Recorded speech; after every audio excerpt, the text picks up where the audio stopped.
Welcome home, neighbors. Welcome home, neighbors. Hello, neighbors. We're listening from Arizona, Florida, Maryland, New York, New Jersey, Indianapolis, California, Utah, Michigan, Iowa, Massachusetts, Georgia, Canada, our home resort is Animal Kingdom, Polynesia, Bay Lake, Talon, Old Key West, Riviera, Boardwalk, Alani Resort, Hilton Head, Boulder Ridge, Copper Creek, Grand Floridian, Saratoga Springs, Beach Club, and Wilderness Lodge. and you're listening to and you're listening You're listening to my DVC voice.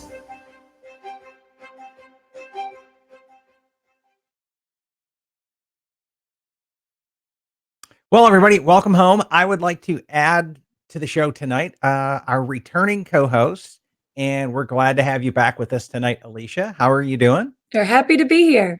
Oh, perfect. And we also have with us two first-time guests. I'd like to welcome Caitlin to the show. How you doing tonight, Caitlin? Good, how are you? Doing great. And we'd also like to welcome Shannan to the show. How are Jumbo. you doing? Hey, Jumbo. Very well played. Well played. And tonight we don't really have a whole lot of community buzz. I didn't really see anything major going on in the world this week of DVC.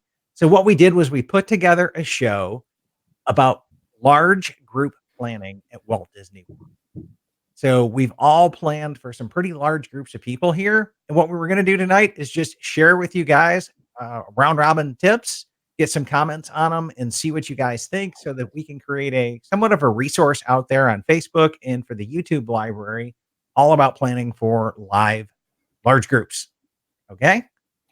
And so I'm going to go first with one. And my first tip is agree to have a planned time together and a planned free time. Meaning you don't want to come back in and plan out every minute of every day because, well, you just kind of want to come back in and you might need time away from your family as well. That much time together. I'm just saying, I don't know about yours, but that's mine.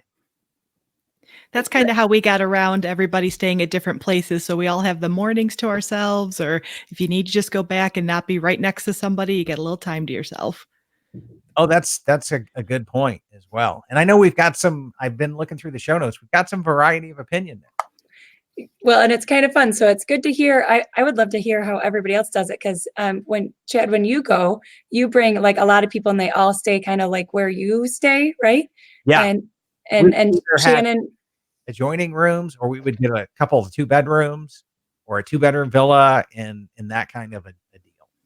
So we would at least be at the same resort. And this way you could, well, coordinate meals and easily pop over and, hey, we're using our washer. Can we use yours? That kind of fun stuff.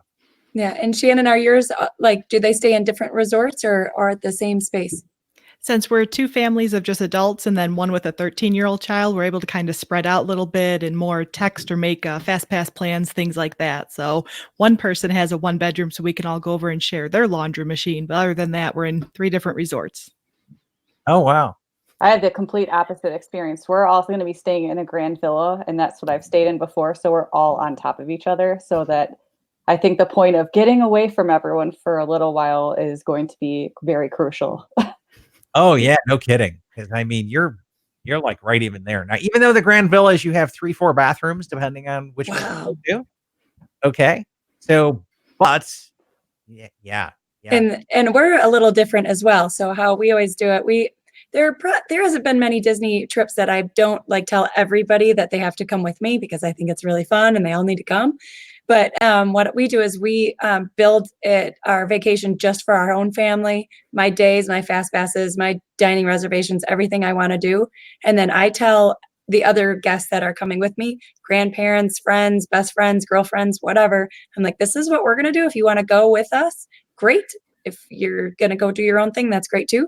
So most of the time, the grandparents, they always stay at Pop Century no matter what. Can't get them to stop. That's where they love.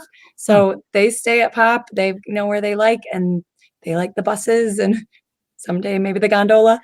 But on the flip side, we meet up though as we go through. So it's different ways, that large groups can stay together, but then we don't have to worry about the money thing as much. So of like who's sharing or paying for the rooms or points or things like that.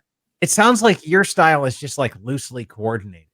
Okay, we're doing our own thing. You're doing your own thing. We're loosely coordinating because we're both at Disney at the same time.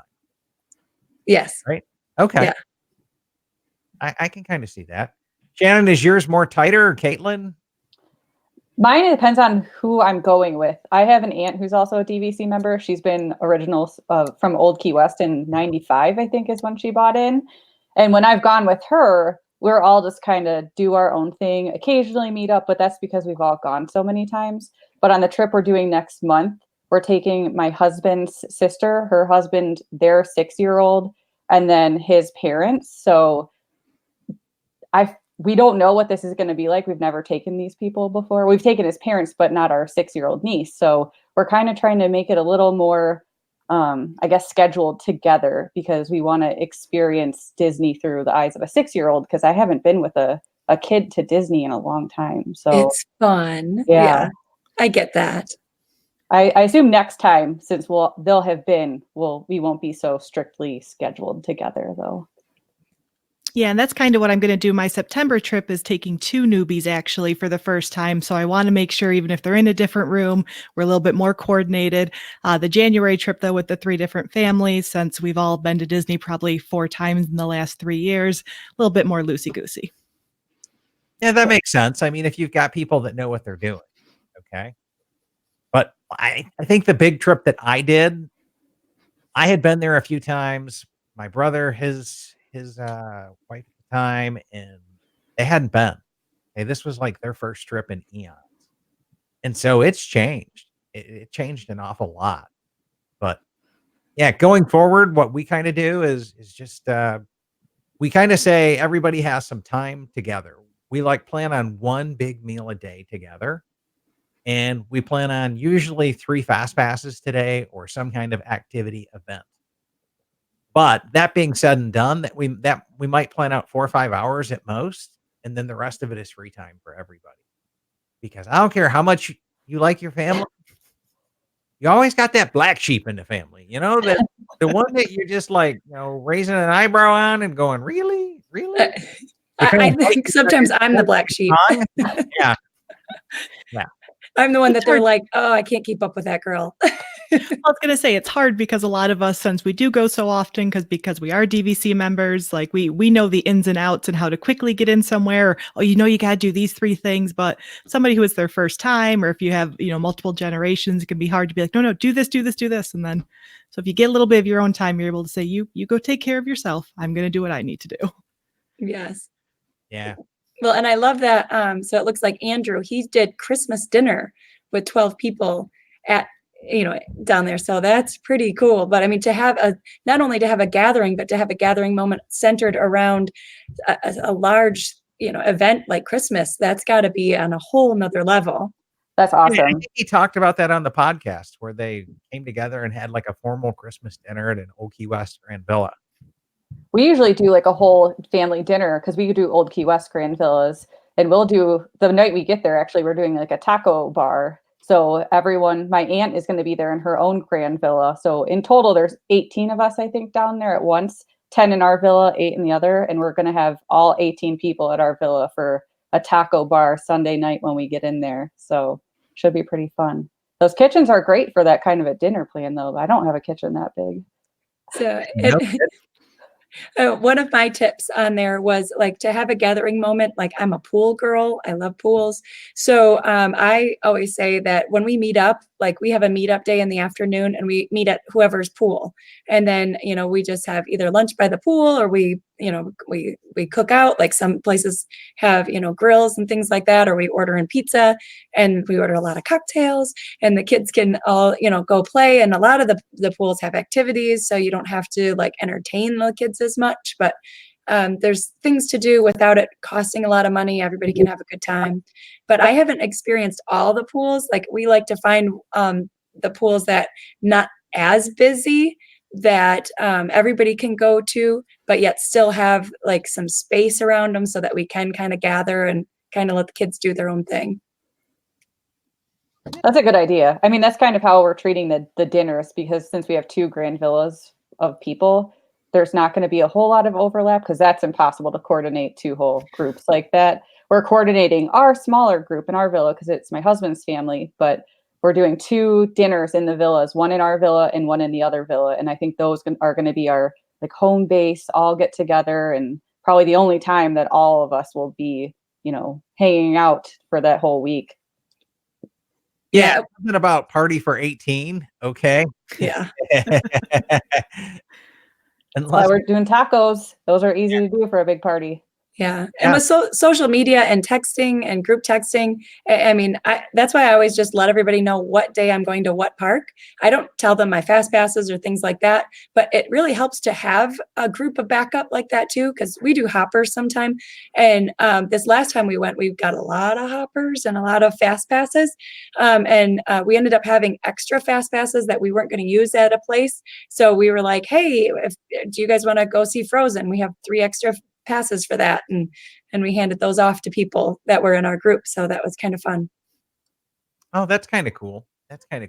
What about you guys out there that are listening? Okay, how do you guys start to do some of your things? Start to chime in on this, and we'll circle back in and pick up some of you all. I know Mark says he has a trip coming up for 12 people total, and it sounds like it's his niece, her husband, their 3 kids, and they're first timers, and 1 adult, a bunch of first timers in there. And I think that matters. Okay.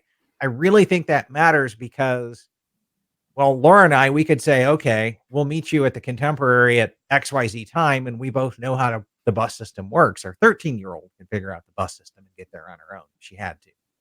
But first timers, I don't know that they would know to have to take a bus or something to Magic Kingdom and then ride the monorail around, or TTC or something along that line. So logistics there kind of does matter.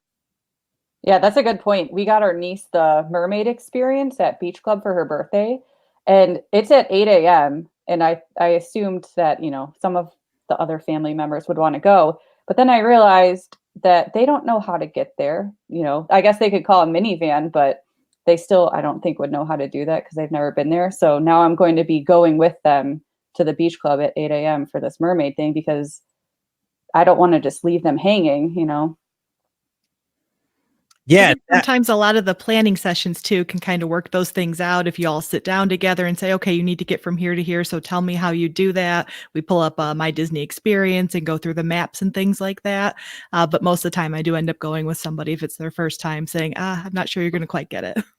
You know, and it's hard to be that person that's like giving recommendations and like saying, no, I'm not kidding, this is how it happens. And then, but then you have the other end that they're like looking at you like, really? Like, is it that big a deal? And you're like, you know, like, how do you find that line of being like, I'm a pro, but 8 a.m. I mean, what do? Take a bus? You can't take a bus to Epcot and then walk through Epcot because it usually doesn't open till 9. So you're stuck with Ubers or minivans at that time, unless the gondola starts to get open and they start running it an hour before park opening. Yeah, well, you could take a bus to downtown and then downtown to back, you know, but that's a whole loopy as well. Yeah, we thought about taking the boat from Old Key West to Disney Springs and then getting on a bus to Beach Club from there, but I just don't know. That might take an hour, whereas a minivan is not going to. So I think that's what we've settled on. Minivan all the way. Yeah, not only that, but you're going to run into some issues because at Disney Springs, they typically don't start operating the buses until noon. They don't even open. Most things don't even open there until 11. Some of the resort buses do. We actually ran into this before. The monorail resort buses, they don't start till noon because they don't want people parking at Disney Springs and then taking the transportation over to like Contemporary and getting to Magic Kingdom that way. So the other ones we were told they do start running earlier, but again, that's a risk I don't know if I want to take. Right. Especially with a mermaid experience. That sounds fun. Yeah, I'm looking forward to that, even though it's going to be pretty early for me. Yeah. Kidding. But it's vacation. Like, you know, who needs sleep? You're on vacation. And that's why we like the different rooms here. So that way, you know, I have 2 of the families are real early birds. They want a rope drop, come take a nap, you know, close out the parks. My husband and I, no way. We want to sleep till 10 at least and then meet you there. So having different rooms and being at different hotels, it's a nice excuse to say, oh, well, we'll just have to meet you later. Yeah, but that works out when you're sharing rooms too. You just kind of say, hey, look, this is what you guys are going to do. Like it gets back to you agree upon upfront in your planning what you're going to do together. and how much free time you're going to have, and you plan on free time apart. Mm-hmm. Because I know, like when we went, my brother, his wife, and their 5-year-old really wanted some time together in the parks by themselves as their own nuclear unit. And I can't blame them for that. That's kind of some cool magical time. And to my knowledge, they haven't been back since, and he's 14 now. So that was 9 years ago. So yeah. But Scott here says that he's rented 2 Treehouses before and pulled in 16 people. Wow. And that sounds like it's kind of that one would be even more of a transportation challenge because you can't even fit.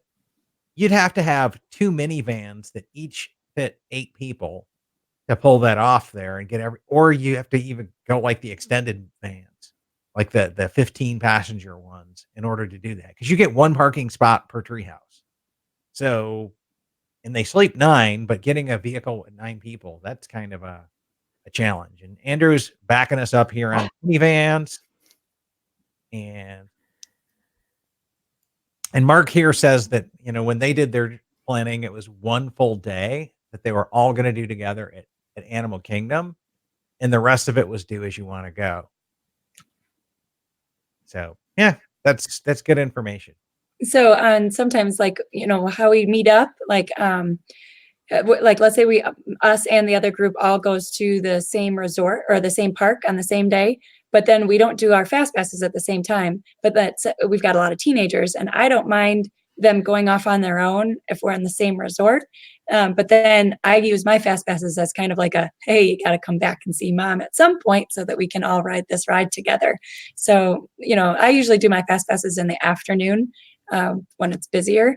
So then they can kind of get their freedom during the morning, and then they come back for lunch, and then we come back to our own unit but I got a lot of, kids. So I bet for some people, having a family of 6 is kind of like a herd anyway. So yeah. That's kind of how we're handling it for our trip next month. We have 10 of us going to the park together, but we're going to the park all 3 days. We kind of just all mutually agreed we wanted to do Animal Kingdom, Epcot, and Magic Kingdom, and no one really cared which day we did it. So we just kind of made the ultimate decision of these are the days we're doing it. And then everyone told us these are the rides that we really want to ride. And whenever there was a overlap, those were the ones I got fast passes for the entire group. And then if there's other rides that they wanted to do, they could make their own fast passes, remove themselves from the ones I had made. And so my cousin did that for a couple. She's a little afraid of Everest. She hasn't been on it. Oh. So I had put her on it originally, and she took herself off to do Cali River Rapids. And I said, that's fine. I know. I don't get it either. I love Everest. But she says she's afraid of heights. And I keep trying to tell her it looks higher than it feels when you're on it. But it ended up working out really well, having just a list of these are my must-dos. These are the ones I don't really care about.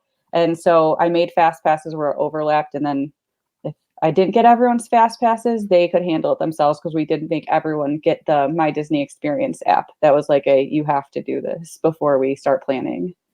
Yeah, I think that's a pro tip there is to come back in and make sure everybody knows how to use the app and that they're comfortable doing a little bit of their own massaging, especially if it's hey, I'm not touching that ride with a 10-foot pole. Okay. A great ride too. Yeah, it's a killer ride. No, Cali River Rapids. It's like, ugh. Tell her my 7-year-old loves it. It might be cold though. I'm a little concerned for her. Oh, November's not too bad. January it gets a little chilly down there, but November's, especially if you got a fast pass during the peak of the day. Yeah. Like anything after 3-4 o'clock, you might be wet and cold throughout the night. But I think make sure everybody's linked on My Disney Experience as well. Yes. We ran into the problem that my husband just never accepted any of the emails or anything. And all of a sudden we're starting to make fast passes and I can make it for him or the rest of the group, but not combined. And so make sure everybody's all together. That was one of my big tips that I learned during this trip is we started setting people up with the My Disney Experience account back in April or May. And I'm so glad we did because the amount of times I had to end up calling Disney to get things fixed. Because if you don't add the person as your friend with the same exact name on the reservation, it doesn't match them up. So we had to call them to have them link the 2 accounts. Yes, Dan is the same person as Danny. And it was a little frustrating. And I feel like it should be easier than it was to do that, though. It's not as intuitive as, say, adding a friend on Facebook. So yeah, I just wish like in the DVC land, it would look at your MDE friends. Yes. And you just come back in and say, oh, this friend's in my room, this friend's in my room, this friend's in my room, bang, bang, bang, bang, bang. And then that problem is solved. Yeah. Okay. But who knows? It almost felt like we were adding like 2 different reservations. We had our DVC reservation, and then we had to do it all again in My Disney Experience. And it got kind of frustrating, but I'm glad we gave ourselves months to do it, because by the time it was Fast Pass time, we were all ready and good to go. But there were a couple of days where I was just calling Disney and getting a headache about it. That is key. Get that thing nailed out well before your 60-day window opens up. Yes. Speaking of a headache, I can hear Andrew beating on the table over here as he's yelling at us. He's saying, no, have one account, put everyone on it, and you will not have a problem with all of the accounts. So that was cute. So, it would be, and it sounds like he makes the account for them. It sounds like.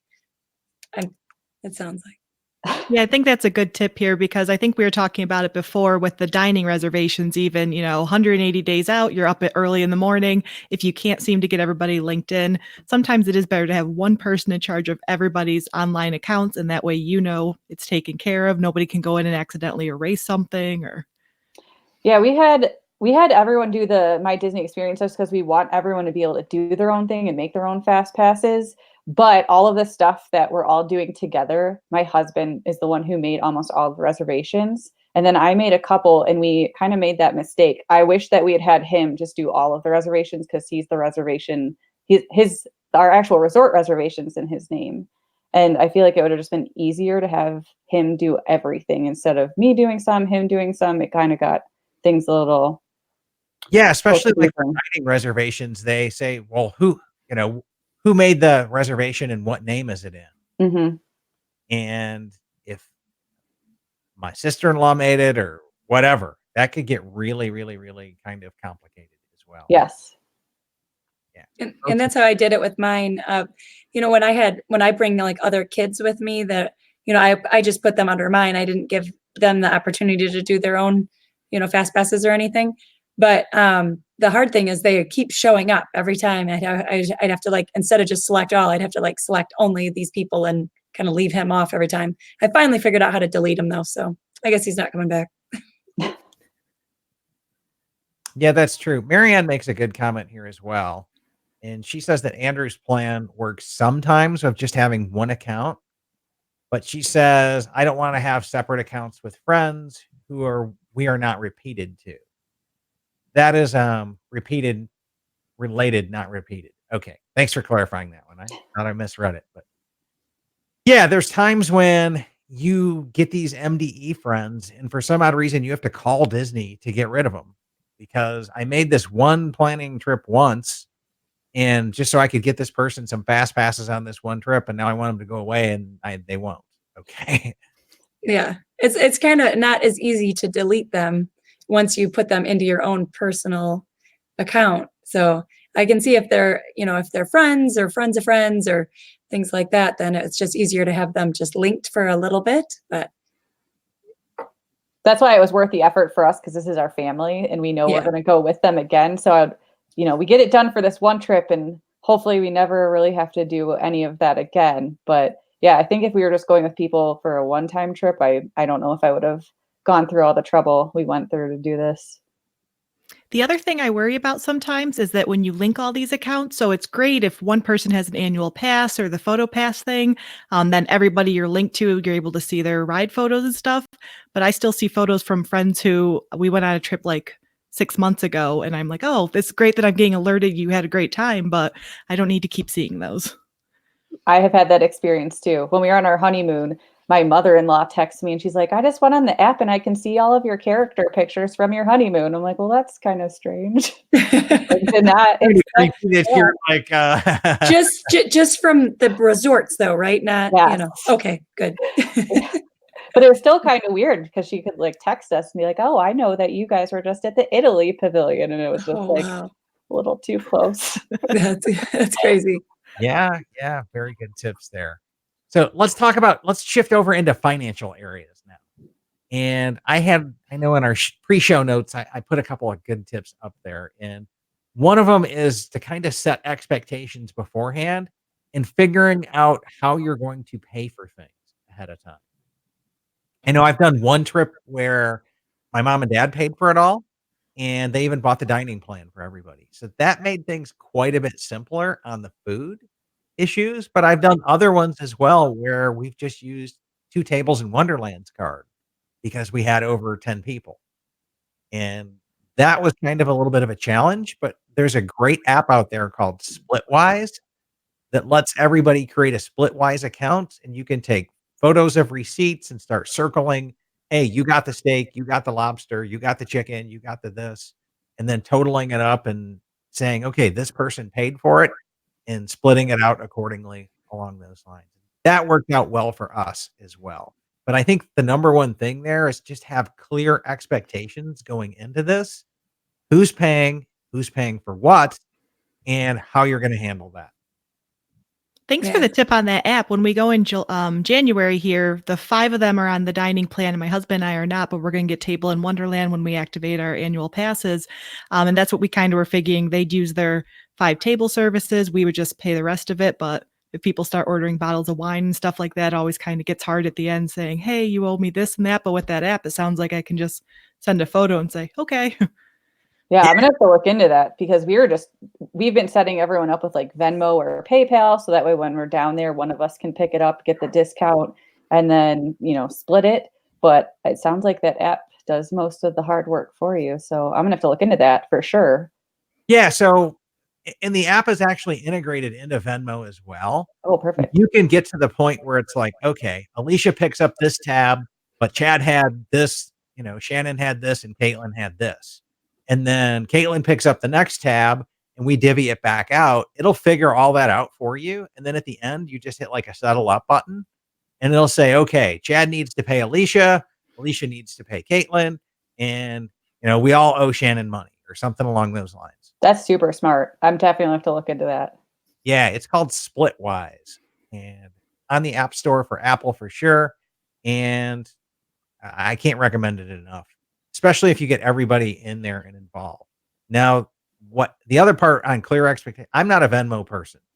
And so people started hitting settle up on Venmo. And, it automatically says you have money waiting at Venmo. Wait a minute. I don't want no Venmo stuff.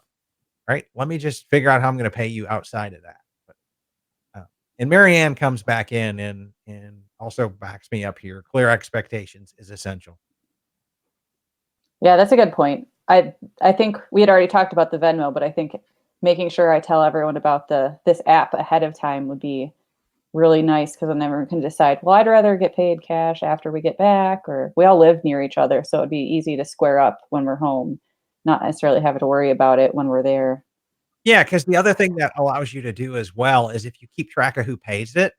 I know Laura and I are huge fans of discounted gift cards.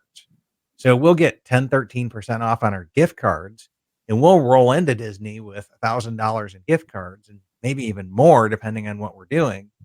And then we can just reload a gift card from the backstock of them online. But that also allows me to pay with Tables in Wonderland. And if I'm there with the 4 of you guys and Caitlin, even though the tables rules say I have to be the person paying, I can pay with your gift card, Caitlin, and I'm completely within the rules, and they don't know the difference. And you just put it in Splitwise that Caitlin paid this bill. So it works out wonderful. It just really, I can't say enough good things about that app.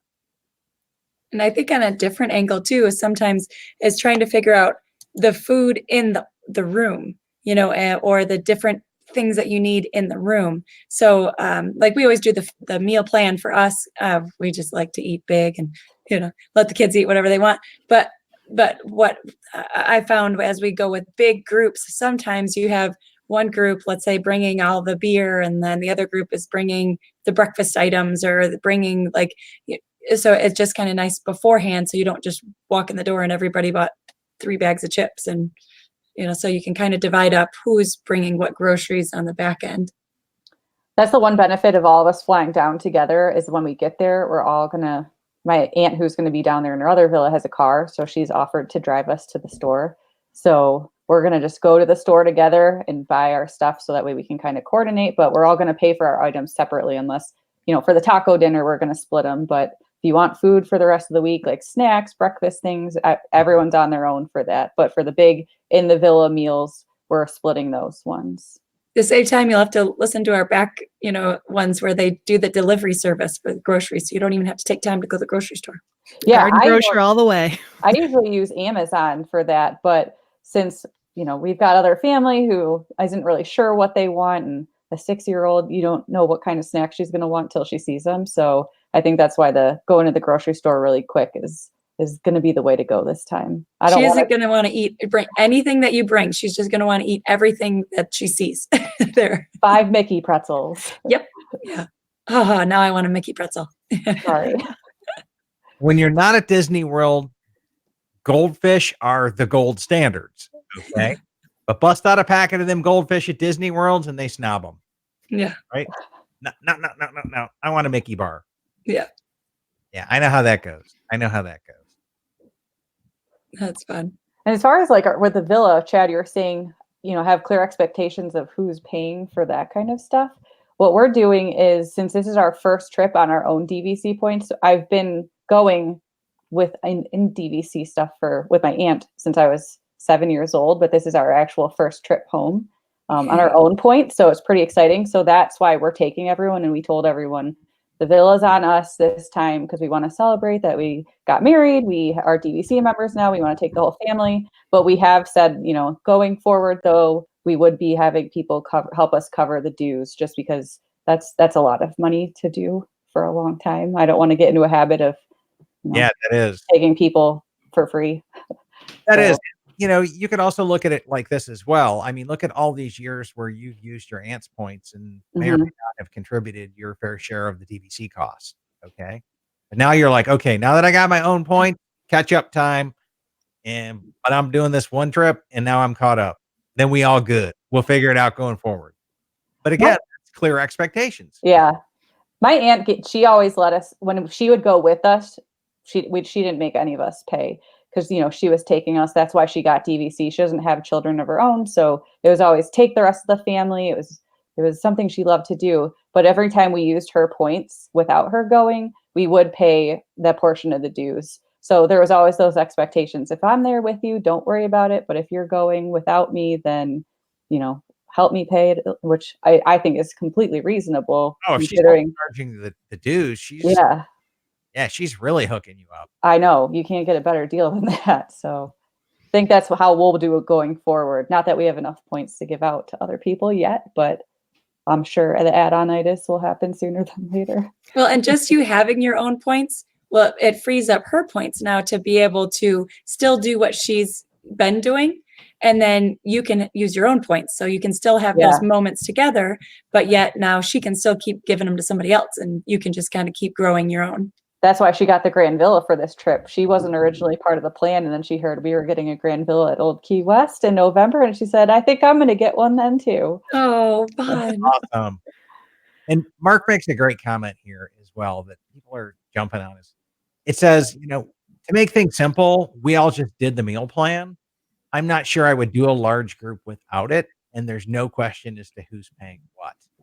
Yeah, because you pay for that thing up front before you even get there. So that really does. And Marianne comes in here and she says she agrees with Mark and Maria agrees with Mark as well. The meal plan and those situations can make things a lot simpler.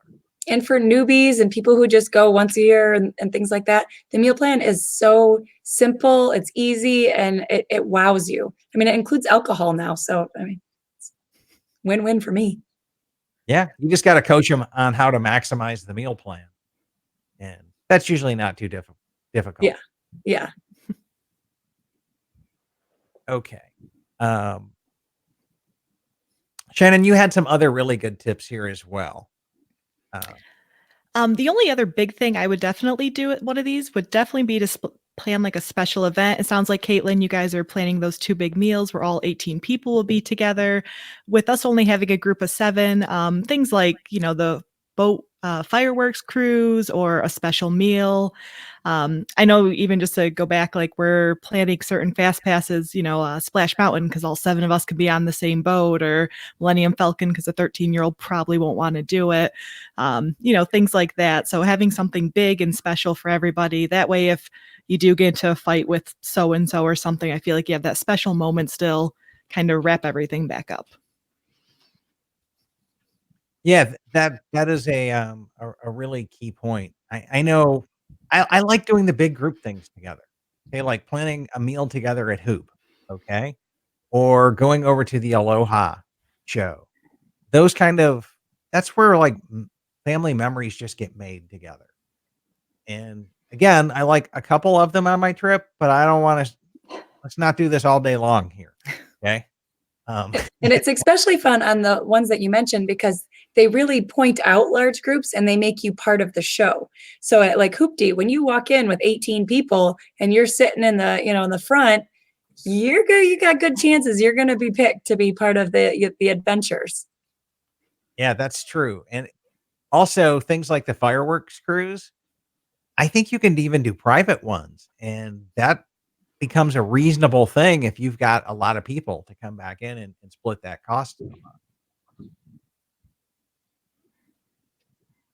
We're doing a thing with everyone that is kind of like an event like that, but a little more at your own pace, where we're going to do the monorail crawl on one of the days. So we're all going to start off at the same point together, but then who knows what's going to happen as we go on. But I think that's kind of fun because we start off together, but then you can go at your own pace, and it's a little more, I guess, a loose hangout with the whole group. Is to add to the monorail crawl. This is one of my faves. And so that wherever you end up, they always have like outdoor yard games to play. So do like some kind of like a point thing, like you get 10 points for beating, cousin Henry and bocce ball, or, and it's just, it brings it to a different level of like, like who won the Mickey ears for the night. Go play pool at the Contemporary. Yeah. They have one over by the marina. They have a pool table over there. That's a good idea. And they have like Giant Connect 4, which speed Giant Connect 4 is a lot of fun, that you have to do it with one hand and just go as fast as you can. So if that's our last stop, I'm not sure I'll be all that great at Connect 4. That's the point.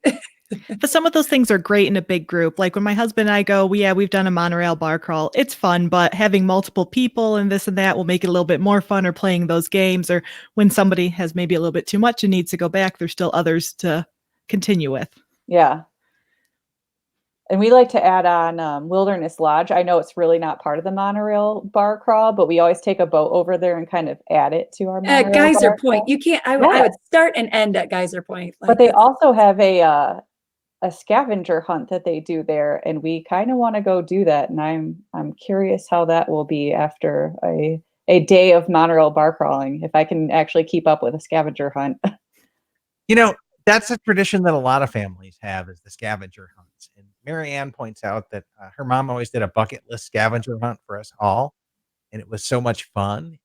And I know the Quick Cells in the My DVC Points community group, they had somebody give them that was at home that wanted to participate in the trip vicariously, give them somewhat of a scavenger hunt thing to come back in and take photos of. And so that was a lot of fun as well. Another great way of doing it. Well, it adds like a whole interesting element too. Just, like, especially when you've been to Disney quite a few times, it's hard to always find something new. But when you've got a scavenger hunt like that, it feels like a whole new experience, I guess. So one fun because we're in the car a long time, or we're going different places. So sometimes we play the Where Am I game, and we do I would say a virtual, scavenger hunt kind of thing. And I give them clues of what's around me. And then they have to be like, oh, we're on, whatever, Space Mountain or things like that. So for little kids, it's kind of like a fun I Spy game with just memories. That's fun. We have a very similar game we play for long car rides. Guess what attraction or ride we are, and we have to give clues. Yep. So might do that on the plane ride down, actually, to keep our niece entertained for that flight. Yeah, I That'll be- just have to come back in and circle back to some comments here that I've kind Mhm. of passed over. Our group is hashtag food motivated.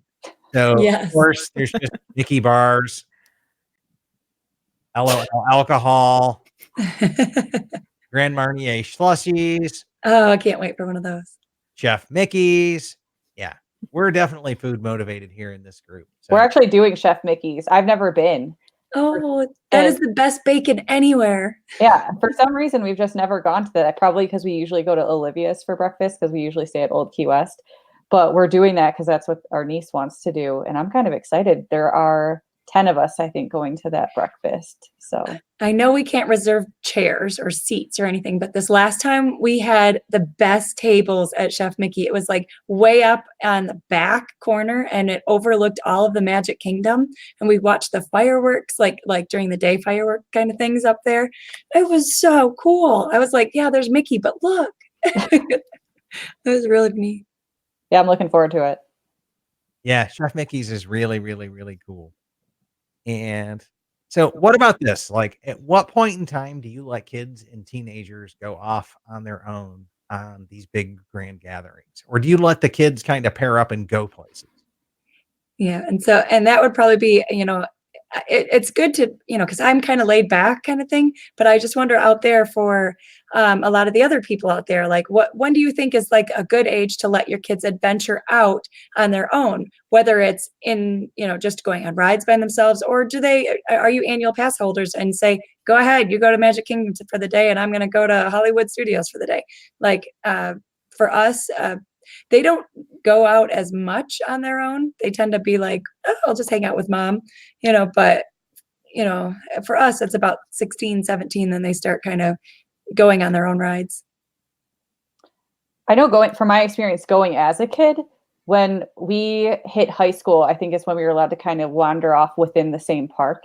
And then once we hit college, because they figured you're already off on your own at school, you can't get into much more trouble at Disney. That's when they let us go off to the parks on our own from the resort. And my parents would stay back because they're not really big ride people. So it almost felt like, graduating from high school was a big deal because it also meant I could go to the parks by myself. Oh, that's big. I know 14 is Disney's official policy that you can get cut loose on Disney transportation and run off on your own. And last year, Reagan and her friend, we let them run off some on their own as well. And they were 13 within the park. But I could just see that being another point of contention as well. And Andrew says it's 16. He gave my girls money and sent them to Disney Springs. They loved it, and they have used it for park. And they've used park tickets alone by themselves. And then Marianne comments as well. Her teens started doing it at 16, but they usually want to be with mom, aka the one who pays. So yes, that's true. They can go off on their own, but somebody's got to, pay for them Mickey bars. Yeah. Yeah, I think they both kind of made that point there. Either they're giving them money or they are the source of money. Or the source of the, the fast or the food passes and all of those things. Yeah. Yeah. So that'll be fun. Yeah, Will's turning 18 when we're down there this year. So I still think he's going to hang out with mom though. So it'll be fine, right? Disney birthdays are always so much fun. Yes. And I mean, speaking of what, Shannan has a note here in one of her comments that just says, have fun. Okay. I think we can talk about this till, we're blue in the face and everything, and everybody has their own way to plan. But I think the biggest thing you got to remember is you need to have fun on this. So do the work before, get the dining, the fast pass, have planning things, make sure everybody's on the same page. But really, the whole point there is to have fun with the people you're with. So if you forget that part, if you're focusing too much on where so-and-so, did they make this? Oh, nope, let it go. You're already there. Have a good time. And not everybody does Disney the same. Like our idea of like what you have to do the day might not be their idea. Maybe they're happy just, doing, something different, Hey, we have a very successful podcast here based on the premise that people don't do Disney the same, and that we can learn from each other and having these kind of civil discussions about our differences and our similarities. And I'm kind of a control freak too. So like I know it's really hard for me to not plan out everything. But that's one thing I've learned a bit from doing some of these kinds of trips is you can plan everything ahead of time. But once you get down there, if things don't go the way they were planned, it's okay. Like you're at Disney, there aren't many other places I'd rather be. So, if something doesn't work out the way I'd hoped, it's totally fine. I can go get a Mickey bar, get a Dole Whip, and just calm down, which is hard for a control freak planner like me. But I mean, Totally understand. My Yeah. friends call me a AA personality. That's how controlling I can be sometimes. But with the first timers we're bringing, that's exactly what I'm trying to remember is I'll have it planned. And then if they don't love it as much as I do, maybe we'll just go to the bar. Yeah. And there are a lot of good options. And it's hard because it is your vacation too. Yeah. Like, I mean, it is about them, but it is yours too. So you have to kind of give and take a little bit. And if you want to do something, don't not do it because they don't want to. Just be like, okay, you go do your thing. I've got to do this for me. We'll meet back later. Yeah. We have a reservation at Flying Fish, and no one else really is interested in it because not a lot of them like seafood. And I said, this is one of the ones I want to do. So we're just going off on our own and doing that. And everyone else is on their own that night. And I think that's kind of how we're going to do the whole trip is, sometimes you just need to go do your own thing and can't please everyone. Yeah. Mary's comment has me laughing so hard. Yeah, so let's do them in order here, okay? One is yes, don't get stressed about the sleep in poop. When you want a rope drop, split up and play your own way. And then the next one was really funny. I'll let you read it. So. My husband swears I plan Disney like a military incursion. I have a spreadsheet, so I'm probably also included in that. Like, now, are you guys doing the whole synchronize your watches, right? I mean, that's what text messages are for nowadays. I mean, my spreadsheet is a Google sheet that I've shared with everyone. So that's probably as close as synchronizing your watches as you can get at this point, because everyone's got access to this major master plan spreadsheet that has everyone's plans on it. So we know where everyone's going to be. So if we decide, oh, so-and-so is going to be at the Edison on Friday, I'd like to go meet up with them. See, my wife takes it a step farther, and she this is her teacherness coming in, okay? She has color-coded index cards with color-coded ink on them that are laminated and all have a little like binder ring on them. Oh my gosh. You can flip through them and see, what were your fast passes, what were the dining, who's where, who's what. So yeah, I'd say that's a step above what I've done with the spreadsheet. Professional. I'm impressed. We need to see those. Yeah, professional. Yeah. So I'll have to find some photos of her previous work. It's a lot handier though than having to get out my phone and look up the Google sheet and stuff and scroll through it. So sometimes it really is, and paper is better. Yeah.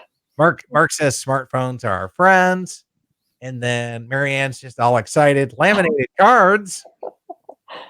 So Marianne's also a teacher as well. So, but part of the fun is the planning. It is the excitement. It is so only one time did I surprise my kids that today we're going to Disney World today.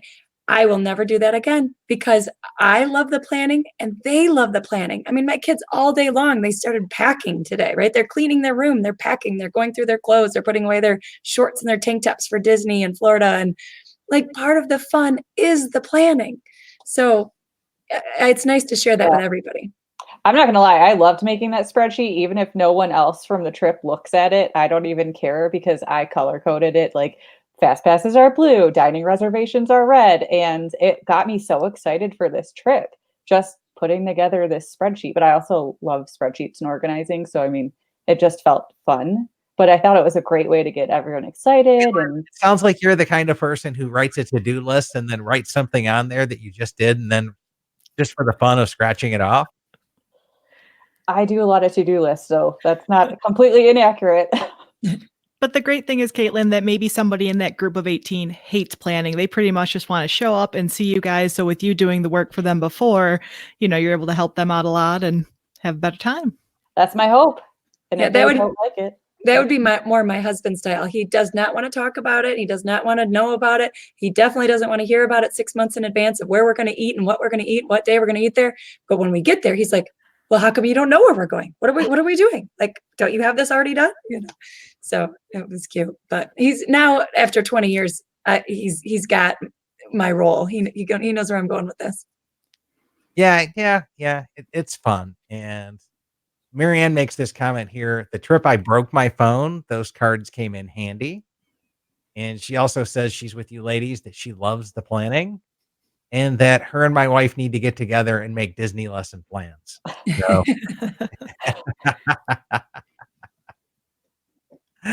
Okay. We're rapidly coming up on the hour mark. I'm going to give each of you ladies a chance to do a summary wrap up, hit anything that we forgot, and then we'll go back in and tie in some final audience comments and questions tonight, and we'll put this one in the books. So, Alicia, what do you got going for us? So one last one that I like is like definitely with the phones and that kind of stuff, to maybe sometimes to do like a hashtag with your family name or your group name and the year. So then you can all like post on social media, and then you can all have like the same like Instagram post or things like that. So you can all share, especially because I have a lot of teenage world. So it's kind of fun that you can have like kind of a moment that'll last a while out there on social media together. Oh, that's a great tip. I'm going to have to come up with a good hashtag. Yeah. The only thing I would mention that we didn't quite touch on is just make sure you know everybody's food allergies, or if they're on a special diet or something. With us going in January, I'm well aware everybody's going to be on a low carb, no fat diet or something. So my plan was the menus have been sent and I will print them out if I have to. Here's your options at these places. No whining once we get there, please. That's a good idea. Calories don't exist in Disney World. I don't know what you're talking about. Yeah. I would say my last tip, I already talked about the spreadsheet, how I used it for planning, but I also had a tab that I kept track of everyone's flight information, because we do fly and not everyone's flying from the same area. And so making the Magical Express reservations, it was so much easier having that spreadsheet where I'd already tracked everyone's flight information, and I could just, basically input all the data at once and submit it. And I didn't have to go through text messages or emails or try to figure out everyone's flight information, because I already had it there when they sent me the flight info. So that was very crucial. Yeah, that is really good to be putting flight information, rental car informations, all of those reservation numbers on your planning spreadsheet so that at least it's there. Okay. And then coming back in through some of these other guys in the comments, Mark says he still does daily envelopes for the trips. Money needed for the day, tips for the cast members. It's great to hand a holiday envelope to the bus driver or the waitress. Well played, Mark. Very, very, very well played. And then we have some hashtags coming. I love the hashtags. Hashtag Alicia is smart. That's so fun. Hashtag DVC live. I'm digging that one, Mark.